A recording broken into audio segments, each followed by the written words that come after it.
Morning world, and welcome to a glorious Thursday, 16th of May.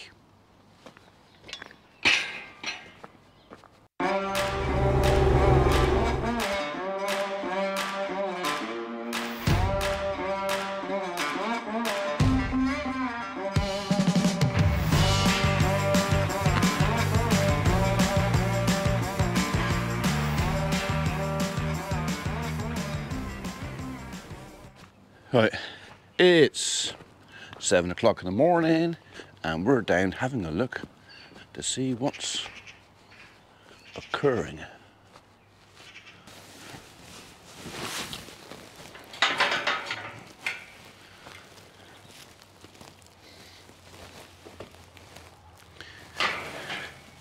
Here you go, sweetheart. Breakfast. Right, happy with that. Back at the house, at my morning cup of tea. Anyway, so today I've got a meeting with Mark from FWAG, Farming Wildlife Advisory Group, over at Tudor Farm, and we're going to be talking about our options for SFI and or stewardship. The farm, most of the farm over there, a bit of it's mine. Most of the farm, all the cereal crop is Dad's. Reg is retiring, and I'm trying to find a way to keep some income secure for him, and preferably income that is stress-free. Markets are volatile. Contractors are really expensive. Machinery is expensive. Seeds, fertilizers, fuels, everything's expensive, and he worries about it. So I'm going to try for his last chapter to make life for him as stress-free as possible, with some kind of guaranteed income from the farm for him. So, and at the moment the only way I can do that is through SFI and stewardship. Neither things really appeal to me very much, because it seems to be wresting control away from the farmer, taking land out of food production and turning the country into a huge park that doesn't produce anything. So I'm not doing it for me. Okay. Oh, what, you fuss pot? Yeah, all right, you can have some. Yeah, and so can you. Okay. All right, there you go. Happy now? Yeah, happy? Good. Okay, so just completed the farm walk with Mark from FWAG. FWAG stands for Farming and Wildlife Advisory Group, and they're out here advising us on what's available for grant aid, what we can and can't get, what works, what doesn't work, and good on Mark, he's basically given us different options of things we can do. All these things increase our availability for subsidy, and like I said, at the moment my main aim is to give Dad a bit of security on some of his income from the farm, because to be honest, as far as the wheat's concerned, this year promises to be an okay year, because I think Europe, in fact the whole world, has suffered a bit with wheat. So this is a milling wheat, and if we get this right, could be worth a lot of money. But if we get bad weather, disease, pest problems, there's so many things yet to go wrong with this. It all looks lovely and green now, apart from the bits that are a bit rusty. I think Reg has sprayed that off now. That's a fungal infection in the leaf. So we are looking at taking a bit of our land out of active production, but only for 3 years. Okay, so we're doing this on Sustainable Farming Incentive, SFI, not stewardship. So you can go entry-level stewardship, mid-tier stewardship, full stewardship. There's lots of things you can do on one scheme which ties you up quite a lot. The SFI has less strings attached, as we understand it. So we're just looking at going into some of the things we're looking at doing are 3 years temporary, some are permanent. So If you remember over at my bit of the farm behind the ox house, there's an old orchard, and we've been over there a couple of times and we've looked at the trees, and I've said a couple of times I would quite like to replant some of the old pear trees and a few other things. Well, there's a grant for that.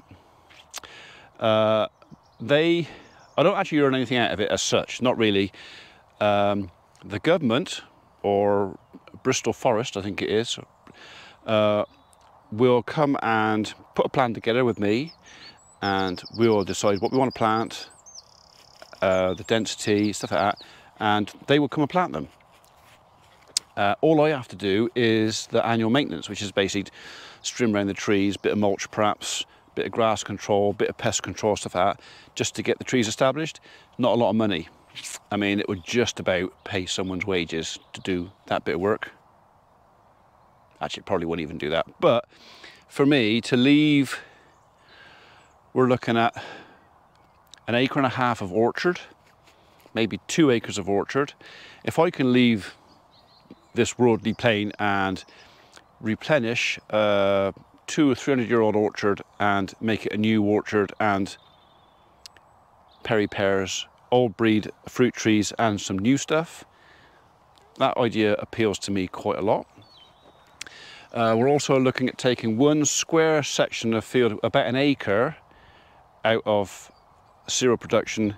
It's one of those little awkward bits, especially if you've got big kit. It's all right with small kit, which I may well end up, but with big kit, it's an awkward little square that, you know, for the sprayer, for the combine, for the bait, for anything mechanical to get in, it's just an awkward acre. So we're looking at maybe taking that out, planting a new hedge to cut it off, and then planting some native woodland in there. So that's 1 acre of woodland. And then we're probably going to lose another, well, 5 acres over there. So that's little barnels. We're looking at putting that into a wild bird mix. Again, it's only for 3 years, where we take that field out of production completely, but it's £853 a year per hectare. So there's 2 hectares there. So there's probably £1,600 a year for that field to do nothing with it. All right, we've got to pay to grid drill it and seed it. And we would probably have to overseed it on the 2nd year, because the 1st year we would almost certainly put a kale mix in it. But with flea beetle, that probably wouldn't last the 3rd year. So we would probably have to overseed it but that's just going to be scattering some seed on, and just scatter some seed on. Even if we got some old wheat, chuck a bit of that on there, bit of barley on there, anything, just fill it up with stuff for the birdies. Maybe chuck some sunflower seed out there. I don't know, whatever, just 3 years. And we're also looking at putting some field margins in. Reg will hate this. Reg likes to get the plough as close to the hedge as possible. Always has done, but we're looking at, I said to Mark, no, we could, this piece here, if you look at the difference in colour, this piece here is not what I would call fantastically productive. So we're looking at putting an 8-metre margin across here that goes to a point to that little tree there. And then from the tree on down, that goes to a 6-metre margin. The pond that we've got down the bottom there, we're going to double or treble in size. So they'll do that for us, and that'll help with our drainage. We're going to put another field margin along the bottom of the woodland there. I don't think that's going to be a massive loss because of the shade from the trees. The crop there, they've never done, it's all right. But so we are doing our bit. We're giving a bit back. We looked at, because Dad said all about putting the wildflower for the margins. Problem is the ground's too good for that. And I think grasses will completely swamp any wildflowers, and I don't think it'll work. So these are just going to be grass, meadow margins. That's all they're going to be. So we're probably going to reduce our cereal production by 25, 26%, something like that.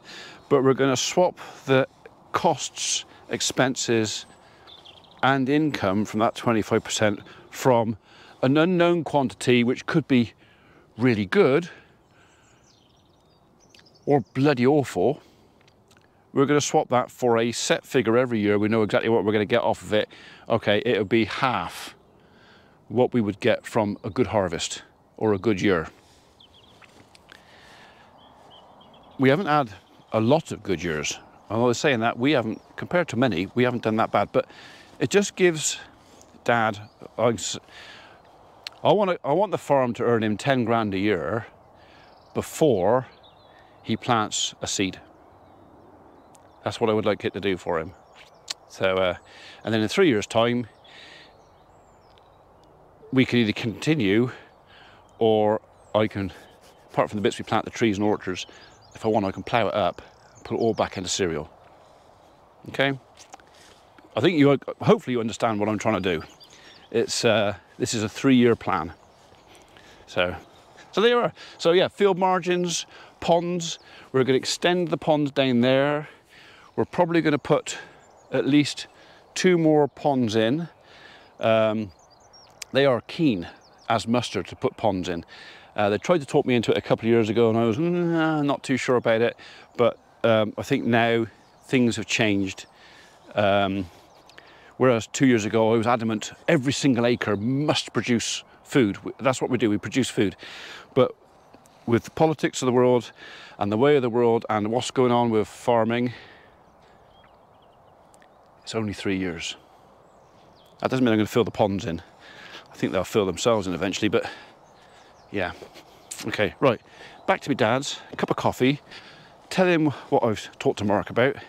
Unfortunately, Dad can't walk around with me because his legs will not allow him to walk through that, or he'd be flat on his face. So back and have a chat with him, and then back to the farm and look at cows. Look at the state of you, dirty dog. Right, well, we're back home again. It's near the end of the day. Been busy writing up everything from what I was looking at in Yates yesterday, which has taken me ages, and I still haven't finished.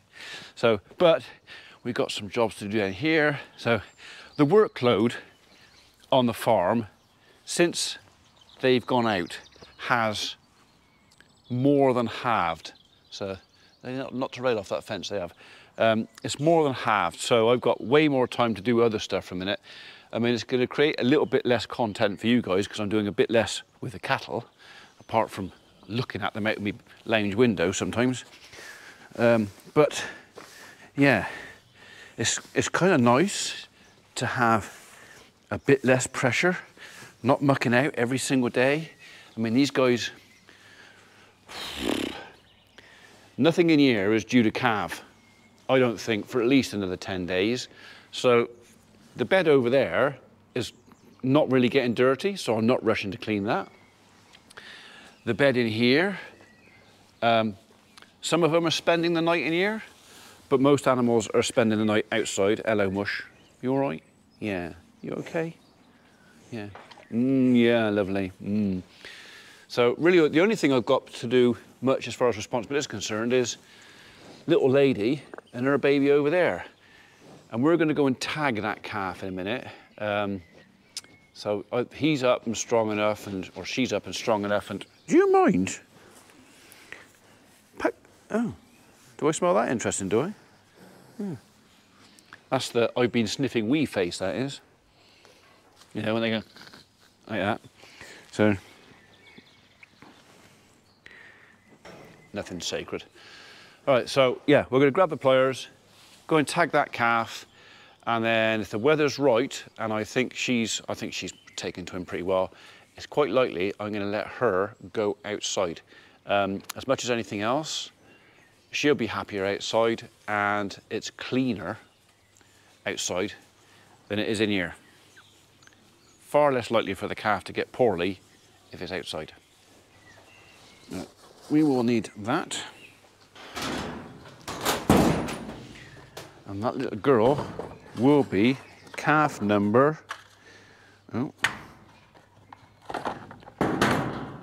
20. Number 220. She's not willing to leave her calf, which is a good thing. Good girl.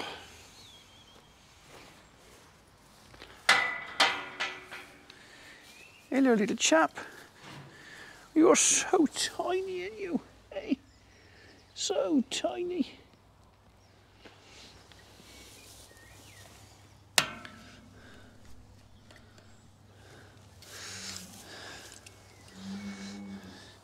I feel really guilty doing this, but you've got to have your earrings.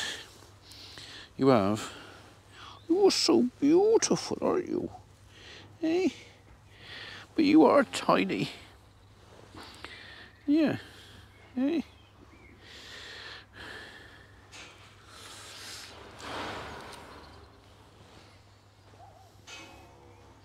And she will go down. Well. Sorry, that was a little bit of a surprise, wasn't it? I know. It's rotten, isn't it? Eh? It is absolutely rotten. Big, nasty human. Comes up and sticks a hole in my ear. Poor little thing. Talk about not being impressed with that at all. Right. Okay. Sorry, I've got to do it. I think I'm going to give them a bit of space. Yeah. Well, I suppose in perspective, if you look at it, I mean, it is a tiny calf, but then she's only a little tiny heifer, so. Yeah. That was mean, wasn't it? Eh? Right, so I've let Mum and Tiddler back out into the main. The thing is there's probably just as many bugs in there now as there is out here, so nothing in there, like I say, is due to calve for a while yet. She could probably go out tomorrow if the weather's good. We'll keep an eye on the long range weather forecast because that calf is still very small. He could get chilled, she could get chilled quite quick if it was to turn cold. So we'll be keeping an eye on that. But she's got her earrings in now. If it's warm enough, she could go outside. So Mum's bonded with her beautifully, so yeah. Yeah, they want to go out. Maybe tomorrow. So it'd be quite nice if they go out tomorrow because I'm not here for a chunk of the day. Tomorrow is Arb Show, which is an annual show I take the tree team to.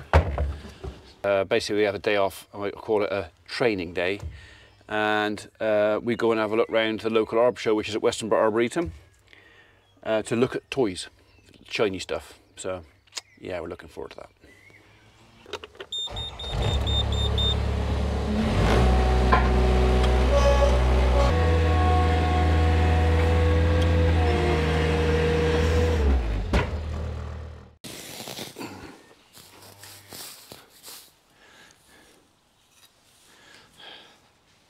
Anybody else been watching Vinnie Jones in the Countryside? We started watching it last night.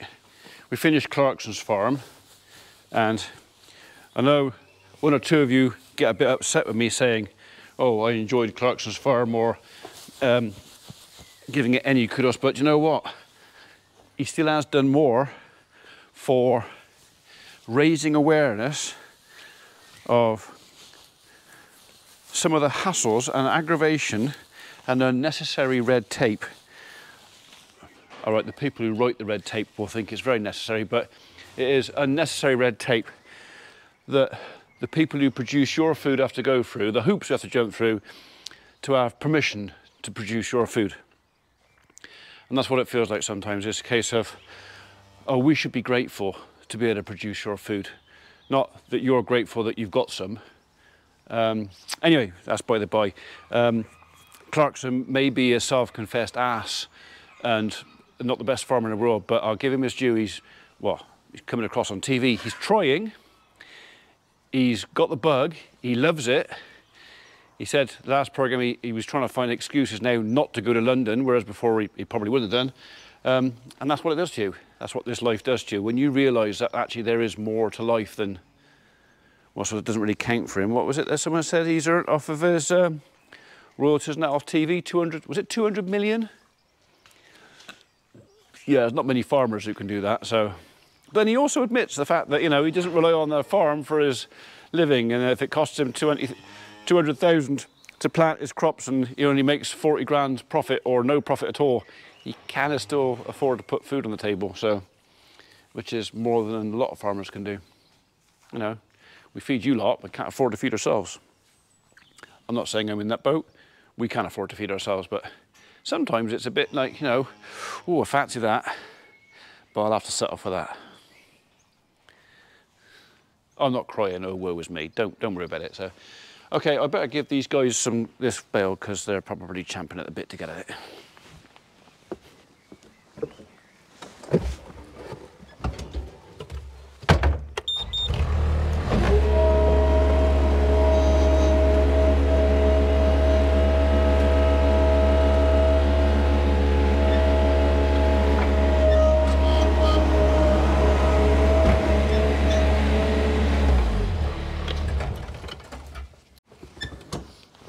And as there's only 3 in there, there's no need for me to break the bale apart.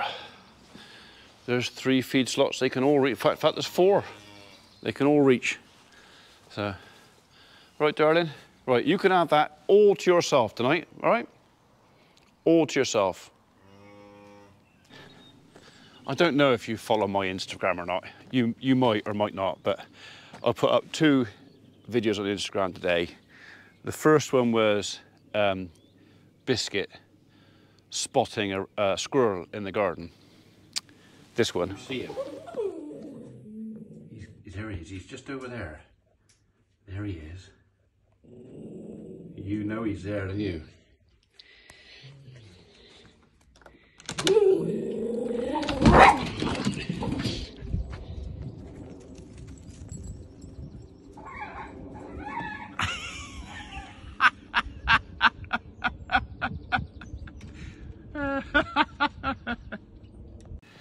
And then the second one, I'd literally just finished the last mouthful of my dinner and actually put the phone down. I was talking to somebody, I thought, I know that sound. So I ran outside with my phone and got my phone out and cut the video, but he was going away and I thought I'd missed it, but I didn't because he came back. And I got this.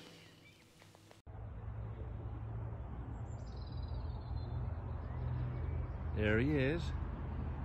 But what is he?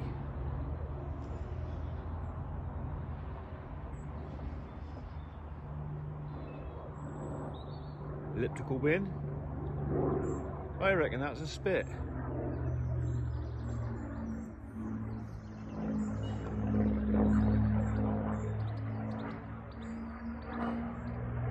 I'm on full zoom on the camera, so if it's a bit jerky, I'm sorry. Trying to keep him in the picture.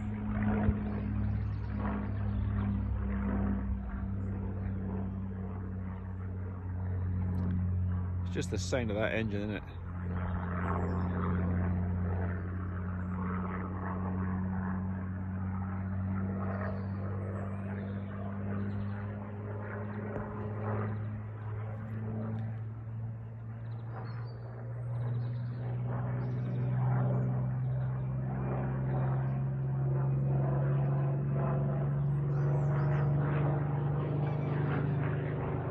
You go right through the sun.